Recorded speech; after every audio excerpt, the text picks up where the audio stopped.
Well, thank you very much. Good to be with all of you guys. So I've been very fortunate to get involved with the car ferries with my modeling. I basically toured the Estes City of Milwaukee and Manistee, Michigan back in 2009 with my dad.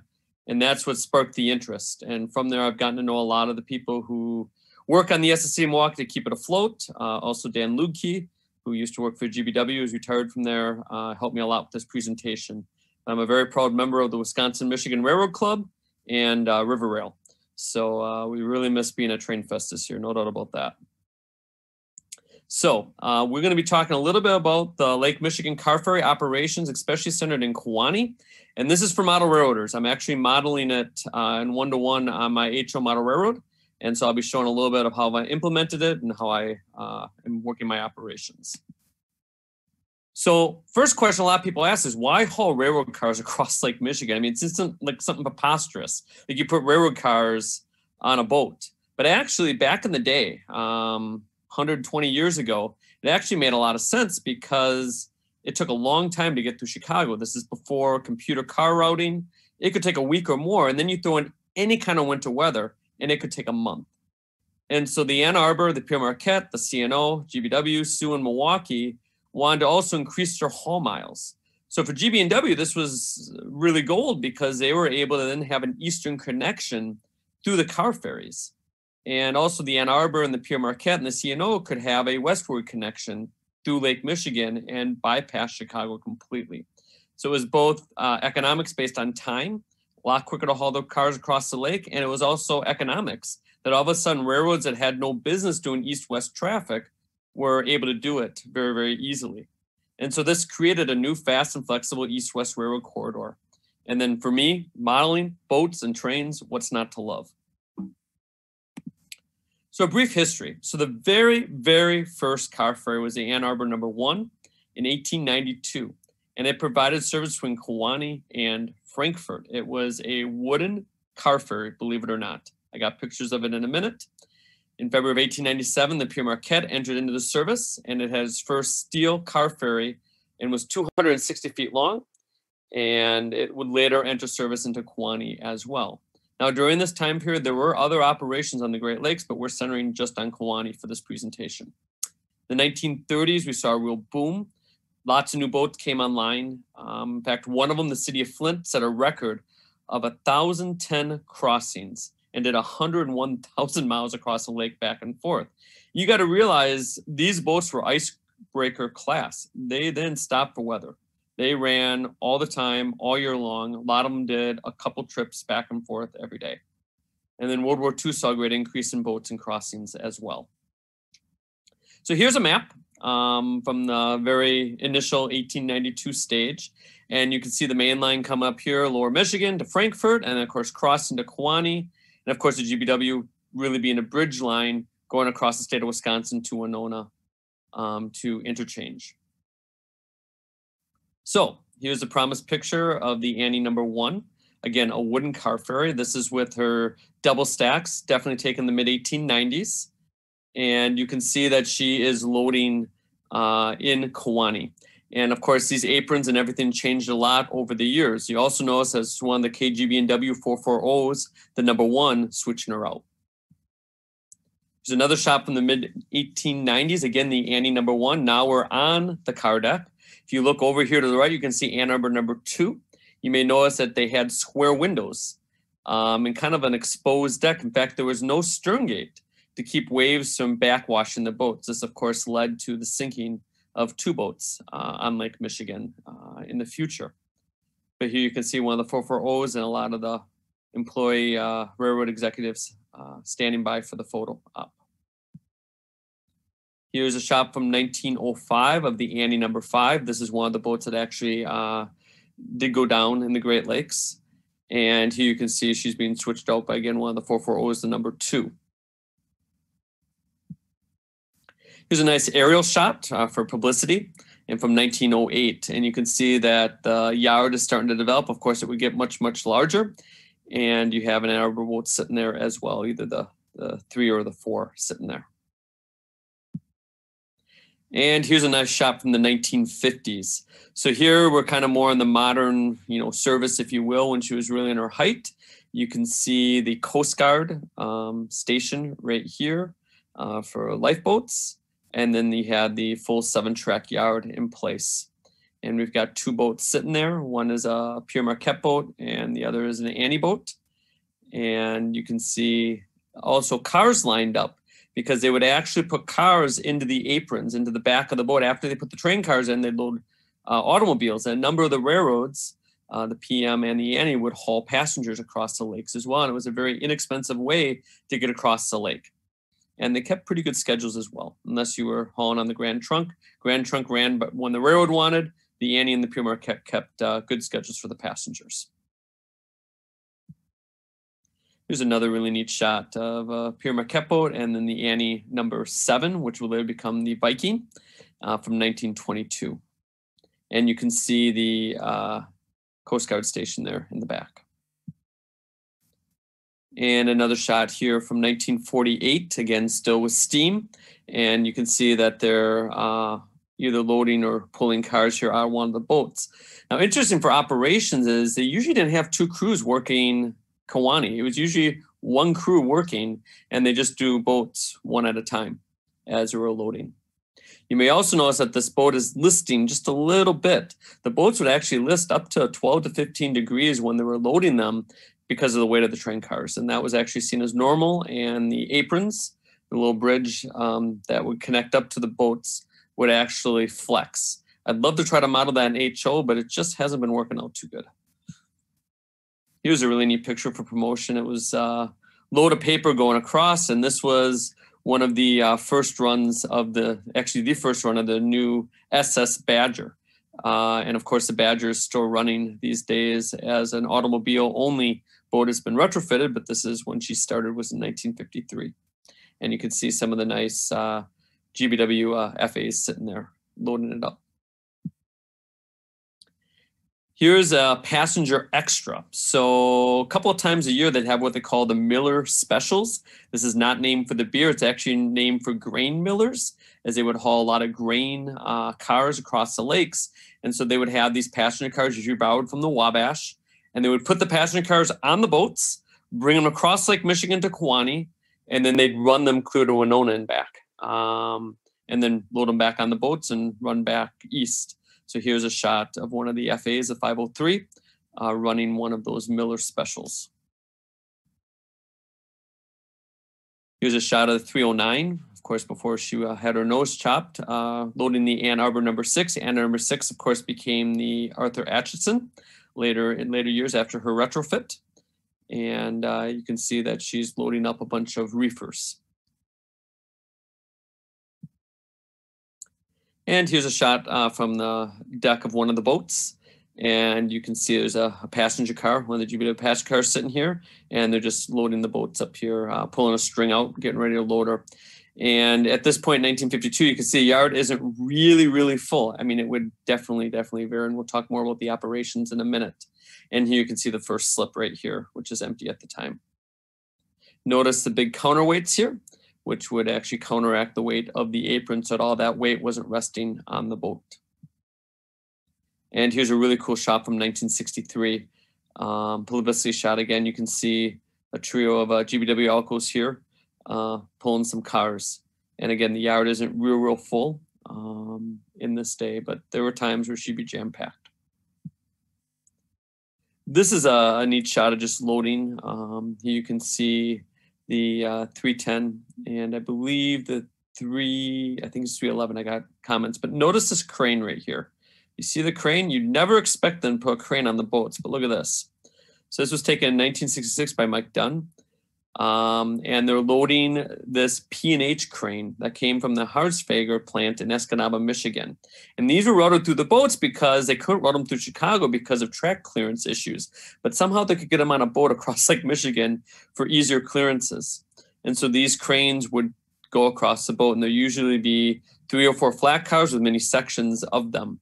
Also, if you notice, there's a Great Northern double box car probably loaded with lumber stands between the DT and I. So here's a Great Northern with the Wabash and DT and I car, but there's some lumber cars there.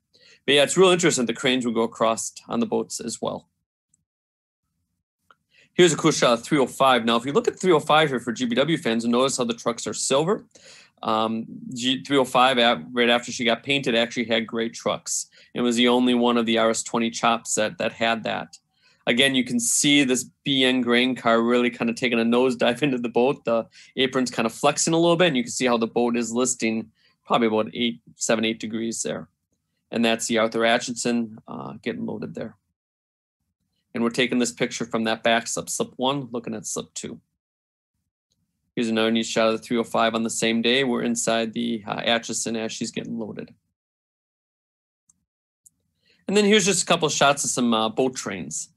And so you can see that a lot of times there'd be a single engine, sometimes there'd be a double engine, and these would depart from Norwood Yard in Green Bay and then head down to Kewaunee and back. Here's a cool shot on the left. Now, you always hear, they don't put engines on the car ferries. Well, actually, they did.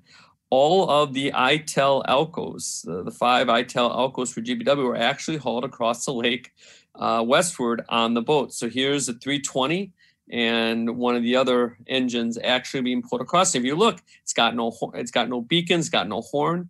They actually finished these engines in Norwood when they got them from ITEL. But those were hauled across the lakes, brand new, refurbished, if you will, to the GBW. And here's another shot. So we can see the 320, which is one of the C424s. And this is during the time when you had the Michigan-Wisconsin Transportation Company and it's loading the Badger. So this is in the late 80s, if you will. And you can see a lot of boxcars going across, a lot of paper in that. You can also see just the nature of the light rail of the track for the yard. So the track to the right here, this went over to slip 1. You can see the counterweights for slip 1 right here. Then there was a track that connected slip 1 and slip 2. And then you had the yard lead right here, which connected to the 7 staging tracks for the yard. Here's a neat shot. So this is probably the first run of the 313 after she got painted in the special scheme. And we're just getting the boat backed up here to load it. So this is a first run. So GBW usually, when they would do any major work on any of their Alcos, would run them to Kewaunee first to test them before running them to Winona. So they always had a test run to Kewaunee. So a lot of the new stuff always came that way.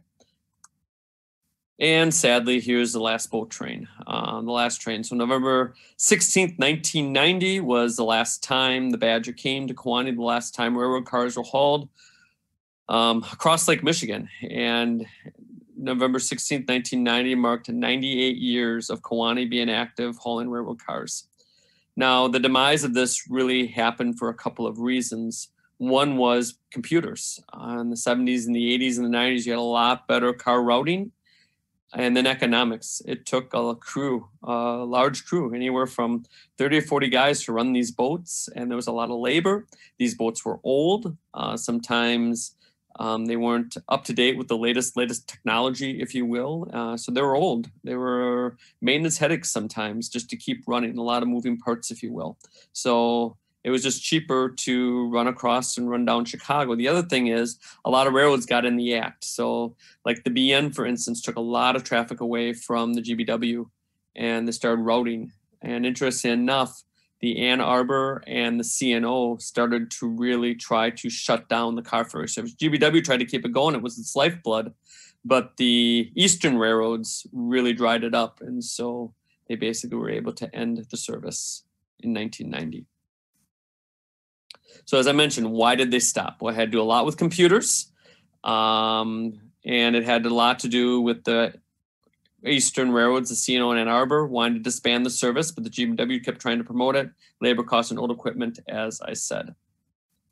So here's a couple of flyers for the Kewaunee Carferry operation, but here's a neat promotional shot and one of the flyers that you could have seen back in the 60s. So in the Carferry Kewaunee itself, GB&W was in charge of loading and unloading the boats. They switched them. Both the CNO and the Ann Arbor ran the boats. They owned the car ferries themselves. GBW never owned a car ferry. What's interesting is Kewaunee itself was seen as the interchange between the C&O and Ann Arbor. In fact, a couple miles to the east of Kewaunee was a milepost, a yard limit milepost. And as long as the cars were across that milepost, they were considered to be Annie and C&O cars, even though GBW was still switching them onto the boats. So there was always a big goal to get the cars past the yard limit before midnight so they didn't have to pay the demurrage charges. GB&W ran 2 trains to Kewaunee normally. So you had train 2, which came back as train 3, and train 4, which came back as train 1. So train 2 was a night train. And this could have, during the high points, upwards of 100 cars actually, although a lot of times it was less. And these cars were from all the Western interchanges. So these came in from Winona. And usually this shift would switch 2 to 3 boats. This was the busy train. Train 4 then would come, usually with 20 to 40 cars. And most of these cars were local traffic from Green Bay, either from the paper mills, cheese, meat, things like that. But those were the local. And that came back as train 1. And so they would run extra trains when needed for extra traffic. And every once in a while, they'd run what they call a caboose hop, where it was only the one car, the caboose, when the Kewaunee yard was full, and they would keep the cars up at Norwood if they didn't have any breathing room down in Kewaunee. That yard could get packed. Here's a timetable kind of showing these things. So you can see train 3, night train, 11:59 p.m., and then leaving back at 12:45 p.m. And then you had the day train, 7:15 a.m., coming back at 8:50 p.m. and kind of coming Green Bay to Kewaunee. So when the crews arrived in Kewaunee, they would first cut off the cars they brought with them. And if they had time, they'd start to block them. The inner tracks, the yard tracks 3 and 7, I'll show you this in a little bit, were where they kept the empties and the loads for the Ann Arbor and the C&O. So they basically classify the cars by Annie or C&O, and then empties and loads. And then they would start making the setouts for each boat. When the boats arrived, they would move to unload them immediately. Now, most of the eastern car ferry railroads would have dedicated idler cars, usually home-built, modified flat cars, as we would call today shoving platforms. But they would use those to switch out the boats because you didn't want to run the engine inside the boat or even on the apron all that much because of its weight. So you'd have 3 to 4 idler cars. But the GBW, because they ran things on a shoestring, would just use empty cars, which leads to some fun operation, just keeping track of everything. And then these unloaded cars would be put on tracks 8 and 9. Those are the tracks closest to Lake Michigan. And those would be ready for the return trip to Norwood. They didn't really classify those cars very much unless they were really bored. Norwood did all the switching on the cars coming off the boats. Interesting to note, you notice there's empties and loads. A lot of people would assume that they only put loaded cars on the boats because it was expensive. But actually, since a car came across on the boats, it went back. And so this was seen basically as like a bridge traffic with the boats that it did empties and loads for that car, both directions of each car. So they would load the boats with priority given to the loads, of course, and then whatever left over from the previous shift, and then the loads brought down. So a lot of times there'd be cars waiting there that would from the previous shift. Those would get on first, and then the others. And then the empties also ran, but they were given a lower priority. The important thing here is the boats would need to be balanced, just balanced from bow to stern, but also from side to side as well. The boat had to be very balanced. Otherwise, you'd risk flipping it over. That actually happened once. But that was on the Michigan side, not the Wisconsin side. And the conductor would calculate all this in the caboose on his way down from Norwood, what they were going to do, and then check it with the first mate of the boat. The first mate of the boat was actually in charge of the loading and unloading of the cars. And so he would give all the orders to train crews. The train crews had to listen to the first mate first. And then they would repeat this process of loading and unloading the boats in Kewaunee, and then head back to Norwood at the end of their shift. So switching out a boat usually took no longer than an hour and a half. You can see a Pierre Marquette 22 with all of its lights on in Kewaunee. And you can see that most of these boats had 4 tracks. You can see the switches are on the apron, and then you had part of the frog actually on the boat itself. I'll show that in a little bit more. And here's a shot. So I'm actually modeling the boats in 3D with 3D printing. So here's a screen capture of my modeling software, Fusion 360. And you can see the boat. This is actually the car deck of the SS City of Milwaukee, but also for the Manitowoc 6. There were 6 boats that shared basically the same car deck. Notice that the frog is quite a bit longer than normal, and that the guardrail for the wing tracks are actually quite a bit longer as well, because you didn't want to derail a car because she'd punch right through the side of the car if it derailed. So you had very long guardrails with the turnouts. The turnouts were actually a number 5 by their dimensions. And here's another shot of my SS City of Milwaukee inside, and you can see the 4 tracks going across. So the Milwaukee could haul about 28 40-foot to 36-foot boxcars when she was built. With modern cars, I'm able to put about 22 cars on it, 50-foot, 54-foot cars, about 22 cars, 24 cars maybe inside these boats. So weight was a huge issue on the boats. They would list if not loaded properly. When they unloaded, they would always unload the wing tracks first. So those outside tracks, because those had the most moment of inertia, if you would, to flip the boat. And then they would unload the center tracks. But oftentimes they'd have to do a half at a time. Now, the first mate would direct the switch crews. He actually had a meter, a tilt meter, that would show how much the boat was listing from side to side and tell the crews how many cars to take or not to take. He had it all calculated out. And the first mate would always be checking this. Here's inside one of the either PM 21 or 22. And you can see that you have the center track loaded here, and the boat's actually listing a bit to that side. So loading them, they'd actually start with the center tracks and then move to the wing tracks. So you got one cut of center tracks on that right side. They're loaded. They're probably empties because it looks like there's all the cars in, and then they're going to come and do the center track, this next center track next. This is a very interesting shot because it just goes against everything I just told you about loading and unloading the boats, because if you look, there's no other cars on any other tracks, just this one wing track. So I guess even the railroads and the first mates kind of broke the rules. They got to be empties. There's no other way they're not empties. Otherwise, the boat would be listing a whole lot.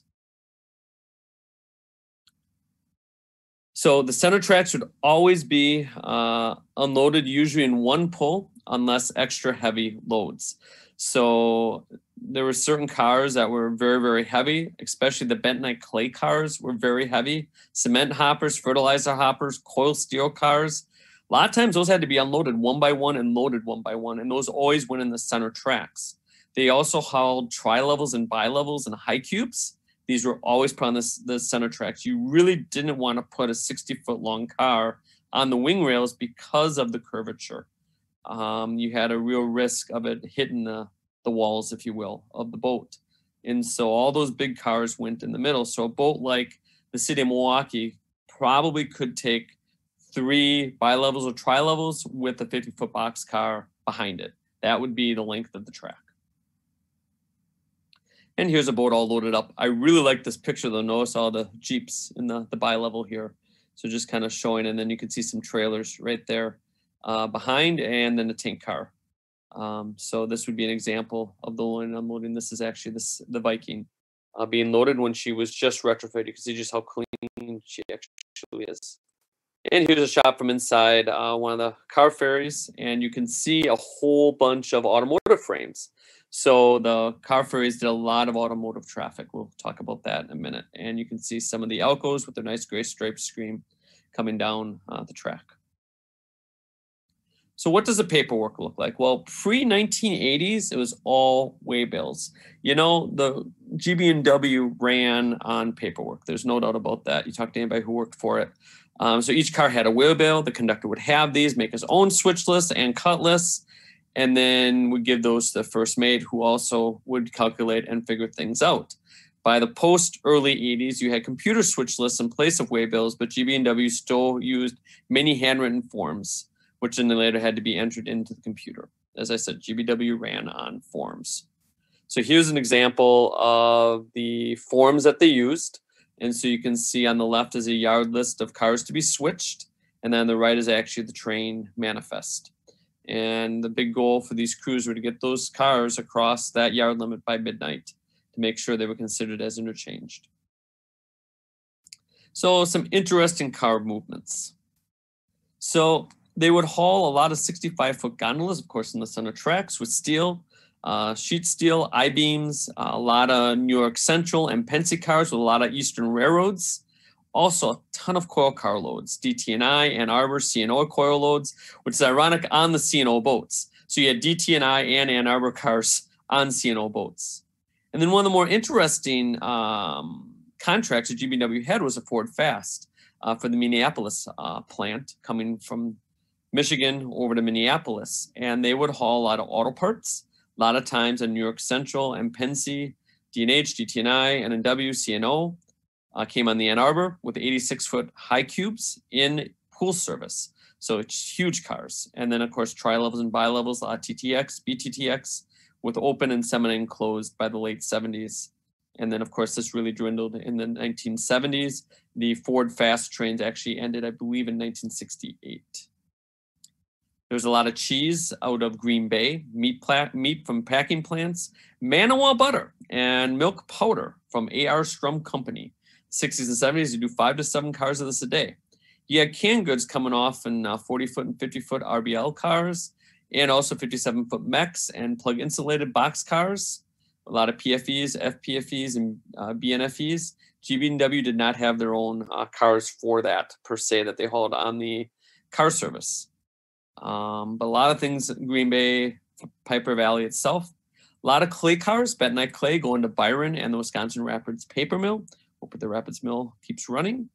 And then a lot of consolidated paper coming out of Wisconsin Rapids in 70-ton minimum, but usually 100-ton box cars with coated paper rolls. GB&W also use their own box cars with some mixed road. And then remember Procter & Gamble mills did a lot of paper product out of Green Bay.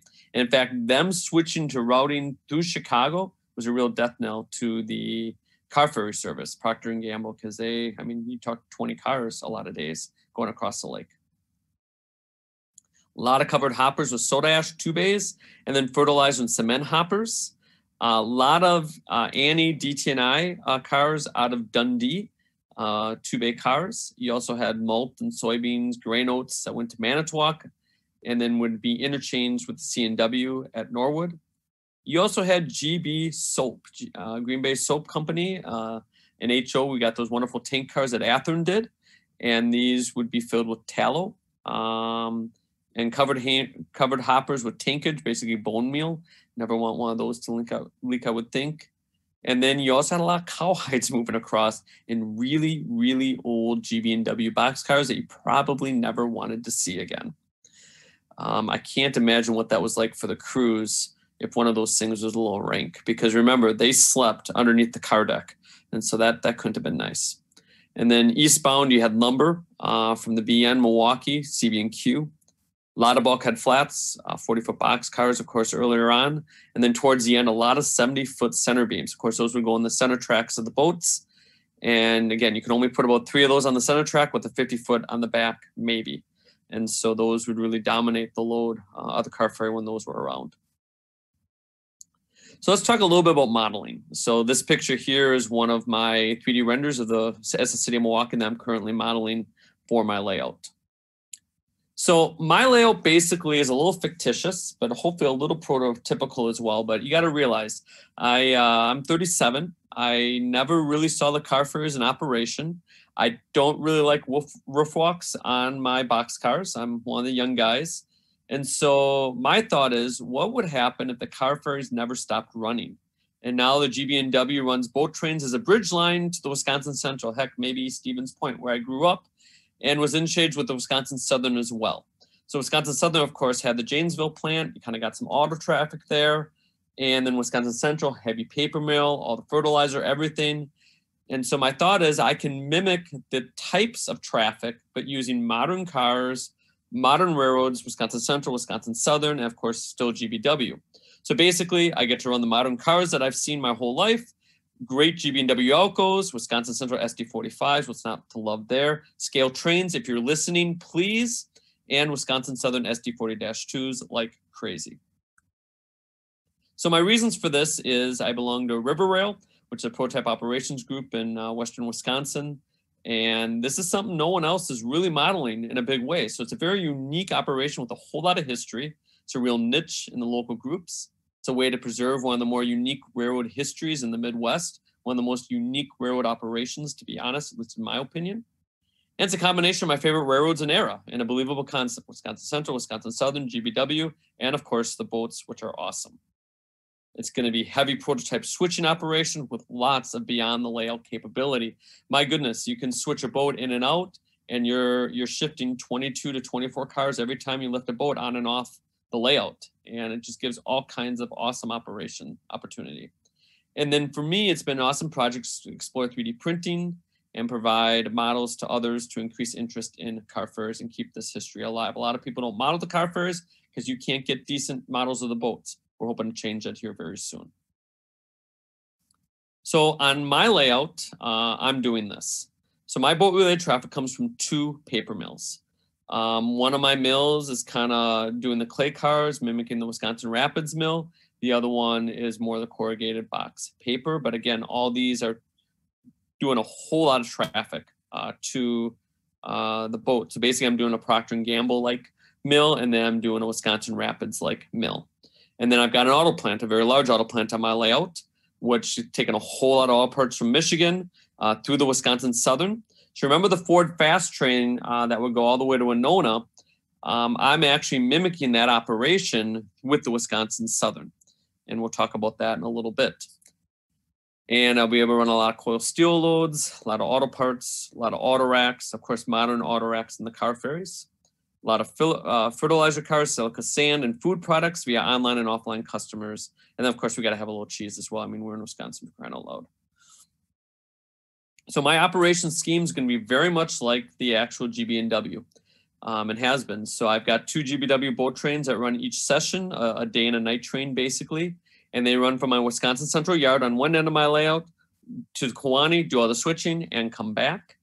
At the Wisconsin Central yard, I have my Wisconsin Southern interchange train that comes after GBW comes to mimic the Ford Fast cars. So GB&W would handle the Ford Fast cars, run them all the way across the state of Wisconsin, and then interchange with the Milwaukee Road at that point. Basically what I'm doing is just using Wisconsin Southern in its place. And then my Wisconsin Central local trains bring all the cars to the yard, and then GBW picks them up and brings them to Kewaunee. So GBW is really a bridge railroad on my layout. GBW doesn't have any online customers of its own. All it does is switch the ferries and bring the cars from the ferries to the Wisconsin Central yard. So at my Kewaunee Operations, I will have a first mate/yard clerk there who gives instructions to my crews on loading and unloading the boats. I think this is very important, as the loading and unloading was quite tedious.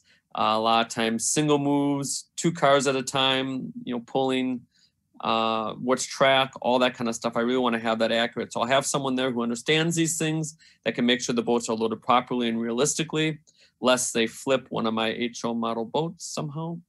And then also have the 2 boat train crews, which will begin their work at WC Yard, run their trains to Kewaunee, do the switching, and then come back. So you have that first mate yard clerk and then the 2 boat train crews that are run on every operating session. All my paperwork is being generated through JMRI, very easy to use, as many of us know. And the boat trains really do work independently and do not occupy the Kewaunee yard at the same time. So there is a time constraint there, which makes it fun because that second crew might have a bunch of leftover cars that they still got to shove into the boats. But the hope is to have about 4 boats loaded in every session. So you think 4 boats, you're loading 80, 90 cars every session, a lot of movement. So here's a little video of my layout. We're very early on. This layout is really meant for operations. I'm not really worried about scenery, which is why I have my servo switch motors on top of the layout, because it's easy to work on. But let me hit play here.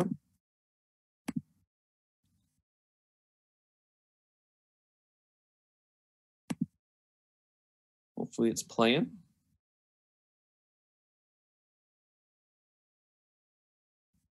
Come on. I will come back to this, I guess. Let's try it again.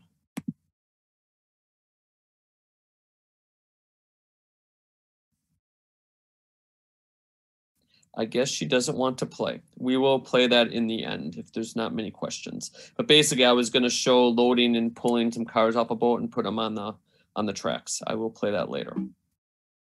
Oh, here it goes. Good.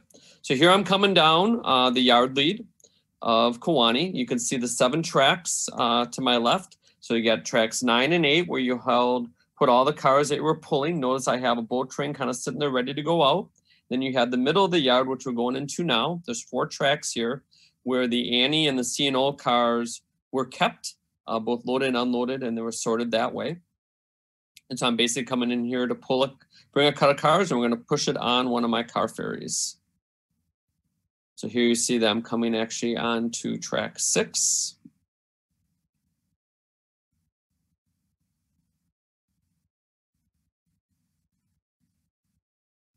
My Kewaunee yard is prototypical in all the switches and everything based on the blueprints. It's just about 3 feet short. Unfortunately, I had to compress it slightly. So here you can see I'm pulling the cars out. I'm using 2 empty Algoma Central bulkhead gondolas that I 3D printed as my idler cars. So we are being prototypical about this. And so now I'm just pulling it out of the yard, and then I'll be able to use this yard lead track to get to the second slip here in a moment. On my layout, this Kewaunee yard has its own switchbacks and stuff. So you can do all these operations. You can unload an entire boat without following my main line at all. So here you can see I just threw my route and off we go. So it's a little jerky.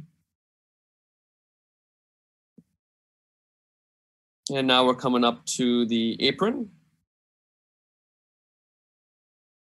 On the right is one of my 3D printed car decks, and here's one that we can actually load. So you can see that I've got the apron printed. I got the Y switch right here, and then the 2 number 5s. All these switches are fast tracks. And here we are pushing on. And notice I have my wing wheel tracks done. I have a coil load on the right side here, 2 coil loads, so that's being done halfway. So I'm actually listening to the first mate who's telling me don't flip the boat. And so I'm doing things staggered just like they would normally do.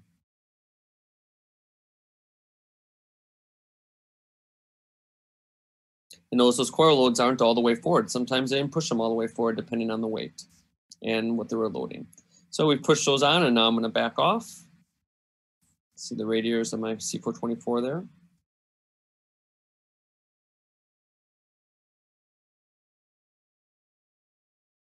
And this time I'm actually going to run on that interchange track that connects both slips. So you can see the yard lead to the left. And now we're coming back. So we're on that left track before. And we're swinging back in here. I'm just going to lift up the camera so you can kind of see the yard a little bit more here in a second. On the right with the gray roadbed, that is actually the main line of my layout coming around. So here you can just see the Carferry yard with 7 tracks and the boat sitting there.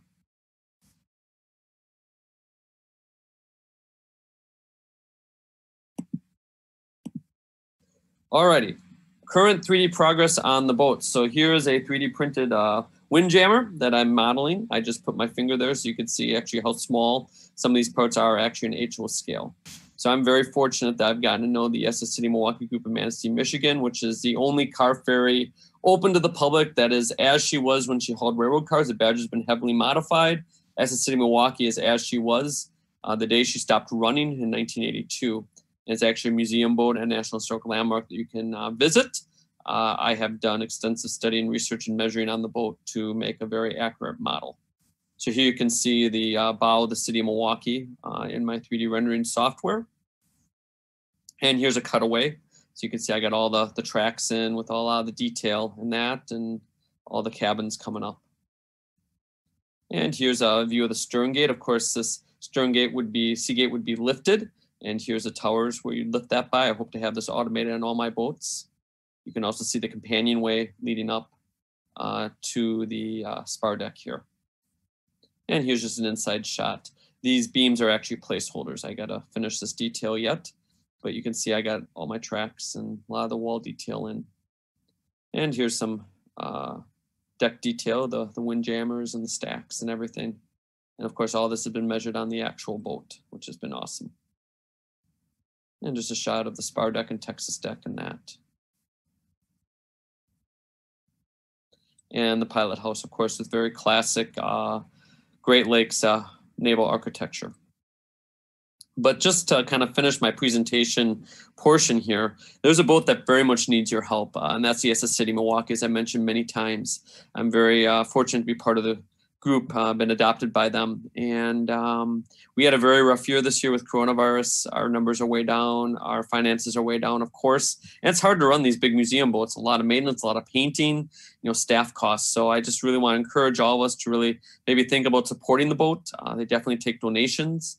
But also next year, we have tours going on through the week during the regular tourism seasons. There's the boat tell. You can actually stay on the boat and rent out a hotel room on the boat and stay overnight on the boat. And I tell you, it's really a great experience.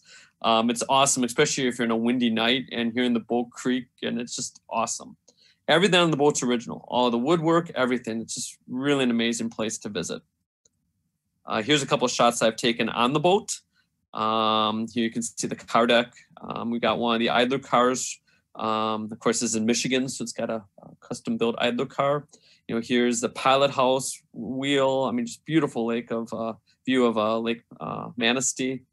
Here's a view of the spar deck. And of course, my favorite is the engine room. And this is actually where they drove the boat from. And so here you can see the Chadbourn telegraphs that they'd signal from the pilot houses. And then here's the levers that the two engineers would use to adjust the dual steam engines. These things didn't have bow thrusters. They just worked off the twin screws and back and the rudder. But this is actually where they drove and controlled the boat from, and the SS Badger works in the same way to this day. So here's a little information, but it's carferry.com if you want to learn more about the SS City Milwaukee. And with that, I'm going to stop sharing my screen so we can answer some questions if there are any.